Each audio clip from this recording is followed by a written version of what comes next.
Bienvenue dans notre podcast Génération Nazareth. Aujourd'hui, nous allons voir comment aider nos enfants à s'approprier la parole de Dieu, la Bible. Je vais vous donner 5 points pour vous aider, mais avant ça, générique. Bienvenue dans Génération Nazareth, le podcast de la famille chrétienne. Si vous avez besoin de conseils pratiques pour nourrir et développer la foi au sein de votre foyer, vous êtes au bon endroit. Installez-vous, c'est parti. Quelles que soient les études qui sont faites, on constate que vraiment, chez les enfants, il y a un certain mimétisme par rapport aux parents et même par rapport aux plus grands, aux frères, aux grands frères, à la grande sœur, etc. Par exemple, on voit ça après quand ils sont plus grands, le fait d'être, je sais pas, maniaque, économe, ou au contraire complètement dépensier ou dépensière.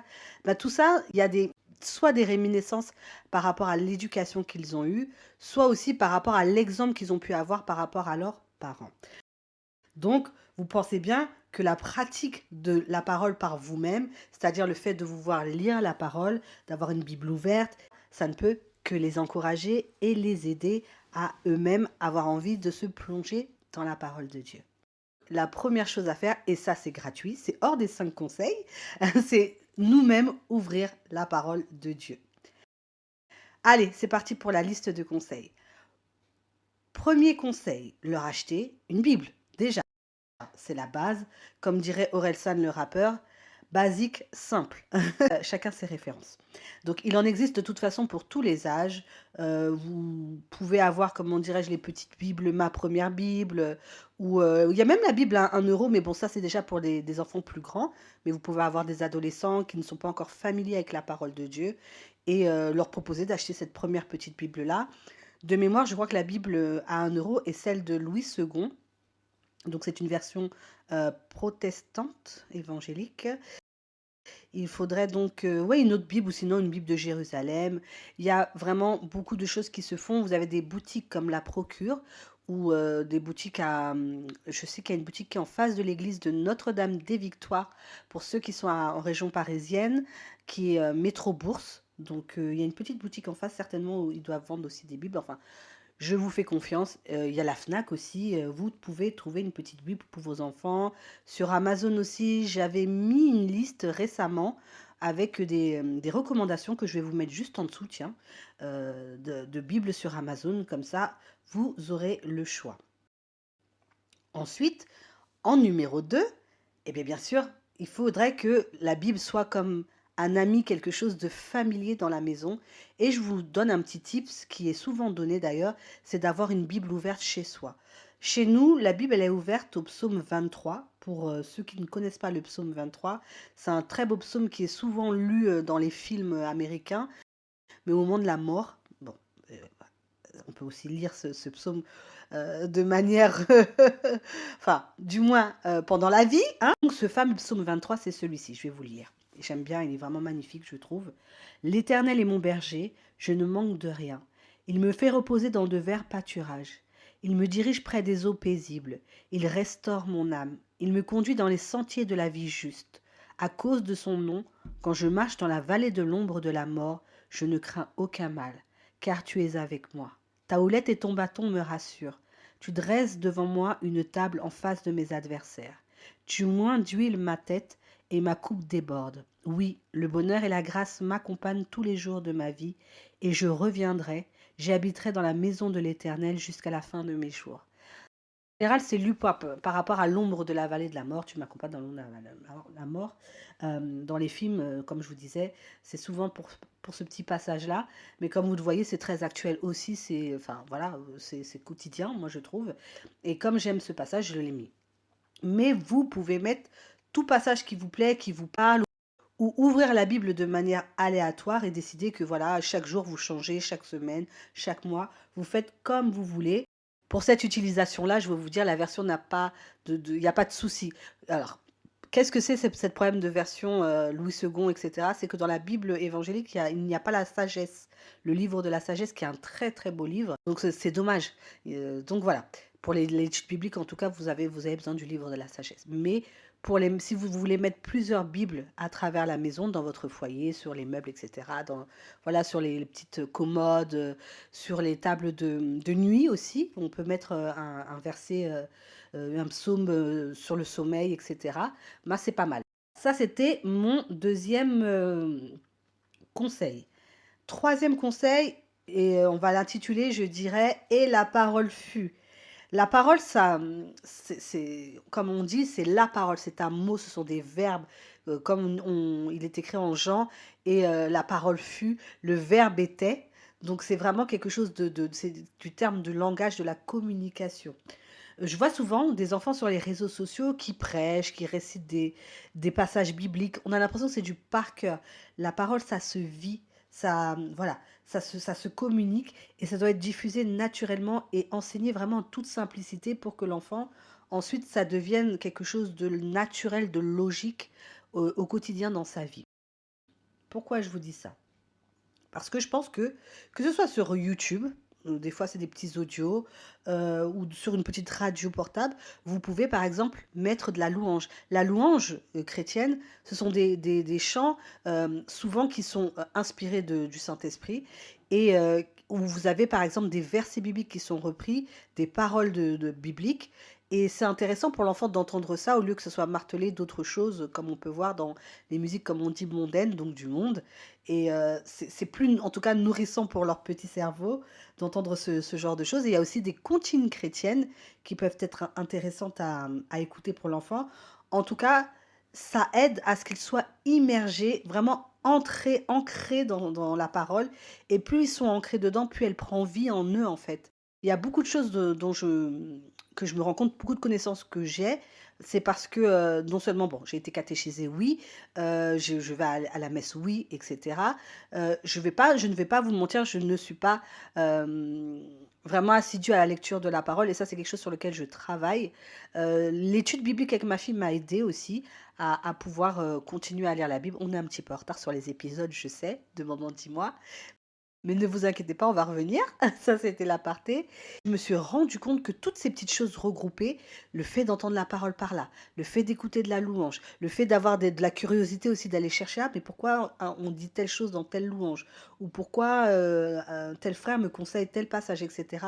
Ça s'ancre en vous et vous le ressortez ensuite vous-même naturellement, que ce soit quand vous exhortez un frère ou une sœur, quand vous le réconfortez, ou quand vous enseignez à vos enfants, vous avez des connaissances comme ça qui sortent, vous vous dites, ah, mais je sors ça d'où, je sais ça d'où. Bon, en dehors du fait que l'Esprit Saint, bien sûr, nous aide et nous nourrit, il y a aussi toutes ces connaissances que vous avez engrangées qui nourrissent votre âme et qui ressortent.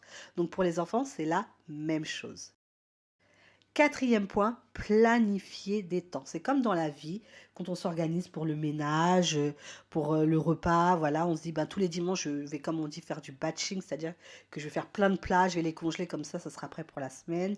Ou, comme je le dis souvent dans mes newsletters, ma sœur, un me time, c'est-à-dire un temps pour soi, pour nous, sœurs chrétiennes, eh ben, c'est pareil, vous planifiez des temps d'études bibliques. Alors, vous pouvez soit, et même je peux dire ou plutôt, planifier des temps d'études bibliques et vous pouvez aussi et ou leur dire: «Bah, écoute, pas de télé, de telle heure à telle heure quand on rentre de l'école, tu ouvres ta petite Bible et tu vas lire un passage» et on pourra peut-être en discuter, au repas, je sais pas, ou on pourrait écouter ensemble l'évangile du jour. Prendre un temps pour pouvoir prendre connaissance de l'enseignement de la parole de Dieu. Le matin, nous, par exemple, à la maison, on regarde la messe à 7h25 tant qu'on peut. Tant qu'on peut, hein, sur KTO, parce que c'est vrai que c'est le moment aussi où c'est le rush, où on se prépare, mais la messe, elle est là en fond. C'est pour ça que je vous dis des fois, et ça n'enlève rien de sacré hein, à la messe, ne vous inquiétez pas, au moment de l'Eucharistie, etc., nous sommes devant, mais je vais vous dire, le fait d'avoir ce point habituel, cette parole qui résonne dans nos oreilles, surtout dans les leurs, parce que je vois que mon fils qui a 13 mois, fait le signe de croix, dit Amen, etc. Donc ça aide à vraiment, comme je vous ai dit, nourrir l'âme de l'enfant et il sait que dès il entend les premiers retentissements parce que ça commence par les laudes, donc les prières du matin, eh ben, il est déjà au taquet. Vous voyez, ça s'est déjà ancré dans son tout petit cerveau qu'il y a un rendez-vous et c'est pareil pour ma fille. De temps en temps aussi, elle sait que, elle connaît l'heure d'ailleurs. Elle dit, «Ben maman, il est 15 heures, tu fais pas le chapelet de la miséricorde ou tu as raté ton chapelet de Lourdes». Elle, à 15 heures, à 29, à 15h30 du moins, c'est parce que j'ai mis un petit justement, vous voyez, quotidiennement sur mon téléphone, 15 heures, il y a un réveil, 15h29, il y a un réveil aussi. Pourquoi 29? Parce que je sais que ça me laisse le temps au moins d'ouvrir vite fait le chapelet de Lourdes en direct. Donc voilà, c'est important de créer des petites routines simples comme ça, souples. Hein. Si c'est pas, voilà, comme je vous dis, si je suis malade un jour, je suis pas là à lutter pour faire les choses. J'adapte. Si je peux pas faire, par exemple, ce fameux chapelet à 15 heures ou 15 enfin surtout celui de Lourdes, parce que celui de 15 heures, c'est vraiment une heure spécifique, l'heure de la miséricorde, mais divine. Si je ne peux pas le faire, le chapelet de Lourdes, le soir, je le fais, par exemple, en lavant mon fils qui sort de la crèche. Stella, elle est là, ma fille. Voilà, on a un temps dans la parole, plongé dans la parole de Dieu, parce que le chapelet aussi, mine de rien, parle de la vie de Jésus, donc du Nouveau Testament. Et ça aussi, c'est un moment qu'on peut dédier à apprendre un peu plus sur la parole de Dieu, parce que ne vous inquiétez pas, ils vont vous poser des questions. Donc ça va les aider. Allez, on passe au dernier point. Vous pouvez aussi organiser des temps interactifs autour de la Bible. Tout ce que je vous ai dit, ça peut être interactif aussi, hein.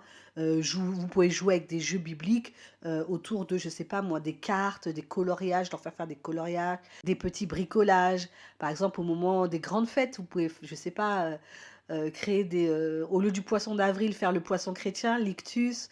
Au lieu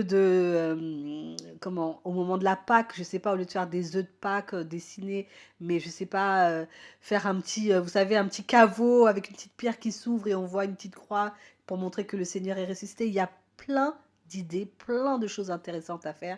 Je sais, vous me direz, frères et sœurs, mais nous n'avons pas de temps, ma sœur. Nous sommes des parents, on a tant d'enfants, on a du temps vraiment chargé. Je sais, je sais, je sais. Mais une petite chose, vous êtes au travail, vous imprimez un petit coloriage, voilà, 5 coloriages par jour. Bon, le travail ne me remerciera pas, mais vous faites ça en noir et blanc, bien évidemment. Une petite chose à la fois, c'est pas la peine de faire dans l'extraordinaire avec les enfants. Dieu ne demande pas non plus l'extraordinaire, mais un pas après l'autre, une petite chose, ça entraîne, croyez-moi, de grandes choses. Moi, ma fille, elle était toute contente, un seul coloriage, waouh! Ah maman, merci beaucoup, oh là là! Donc ne vous inquiétez pas. Ça peut être aussi un verset que vous pouvez colorier ou imprimer, pardon, et qu'il puisse ensuite colorier le contour, le décorer, et pourquoi pas l'accrocher dans la chambre.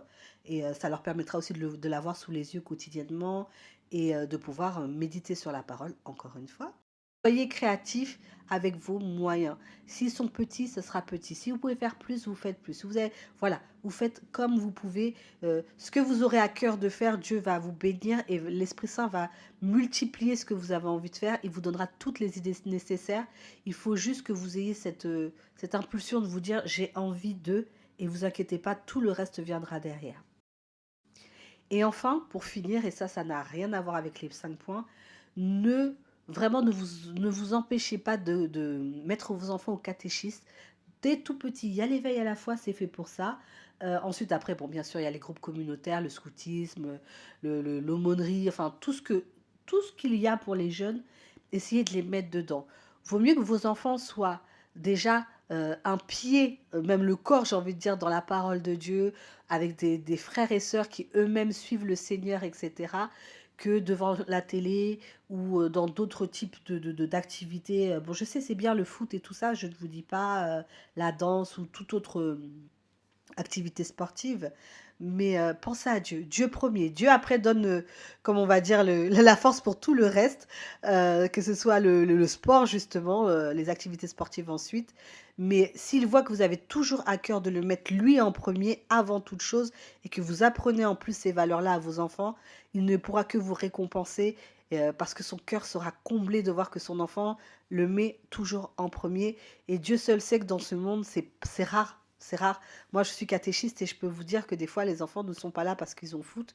Il y a un enfant que je vois par exemple très rarement et c'est dommage parce que je sens qu'il a faim de Dieu, vraiment, il a faim de Dieu et qu'il est un peu désolé de ne pas pouvoir participer aux activités qu'on peut faire. Donc voilà. J'espère que cet épisode de podcast vous aura plu. N'oubliez pas de regarder la liste de Bibles que je vous mets juste en dessous dans la description. Si vous avez des questions, n'hésitez pas à mettre des commentaires. Si ça peut aider un frère, une sœur autour de vous, un membre de votre famille, quand je dis frère et sœur en Christ, c'est pour ça que je vous dis un membre de votre famille juste derrière, n'hésitez pas à partager l'épisode. Je compte sur vous. À très vite.